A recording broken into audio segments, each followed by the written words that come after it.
നമസ്കാരം. റാഫ് ഫുട്ബോളിലേക്ക് അവർക്കും സ്വാഗതം. ഭാവിയിൽ കോച്ചാകുമോ? ചോദ്യം ക്രിസ്ത്യാനോ റൊണാൾഡോയോടാണ്. CR7 പോലെ കളിയെക്കുറിച്ച് വ്യക്തമായ ബോധ്യവും ധാരണയുമുള്ള ഒരാൾ, CR7 ലീഡർഷിപ്പ് ക്വാളിറ്റീസ് ഉള്ള ഒരാൾ കോച്ചായാൽ എങ്ങനെയിരിക്കും? തീർച്ചയായിട്ടും സക്സസ്ഫുൾ ആവേണ്ടതാണ്.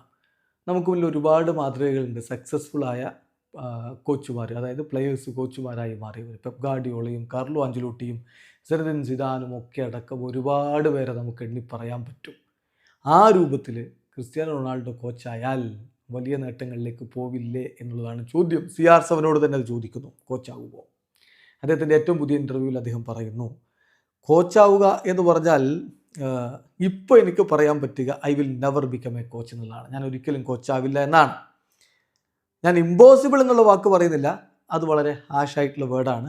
പക്ഷേ ഡെഫിനറ്റ്ലി എൻ്റെ പ്ലാനിൽ, ഒരു 10-15 വർഷക്കാലത്തേക്കുള്ള പ്ലാനിൽ കോച്ചാവുക എന്നൊന്നില്ല. പിന്നെ എന്ത് സംഭവിക്കും നമുക്കറിയാൻ പറ്റില്ലല്ലോ. ലൈഫ് എന്ന് പറഞ്ഞാൽ ഫുൾ ഓഫ് സർപ്രൈസസ് ആണ്. ഞാൻ സൗദി അറേബ്യയിൽ കളിക്കുമെന്ന് 2 വർഷം മുമ്പ് ഞാൻ പോലും കരുതിയിട്ടുണ്ടായിരുന്നില്ല. ഇപ്പോൾ എന്താണ് സംഭവിക്കുന്നത് നമുക്കറിയില്ല. അപ്പോൾ ജീവിതം അങ്ങനെയാണ്, ചില സർപ്രൈസുകളൊക്കെ സംഭവിച്ചേക്കാം. പക്ഷേ ഇപ്പോൾ എനിക്ക് പറയാൻ പറ്റുക ഞാൻ ഒരിക്കലും കോച്ചാവില്ല എന്നാണ്. ഏറ്റവും ചുരുങ്ങിയത് അടുത്തൊരു 10-15 വർഷക്കാലത്തേക്കുള്ള എൻ്റെ പ്ലാനിൽ കോച്ചാവുക എന്നൊന്നില്ല എന്ന് CR7 പറയുന്നു. ഇവിടെ അവസാനിക്കുന്നു. ഫുട്ബോൾ ലോകത്തെ കൂടുതൽ വിശേഷങ്ങളുമായി റാഫ് ടോക്സ് കൊണ്ടുവെത്താം.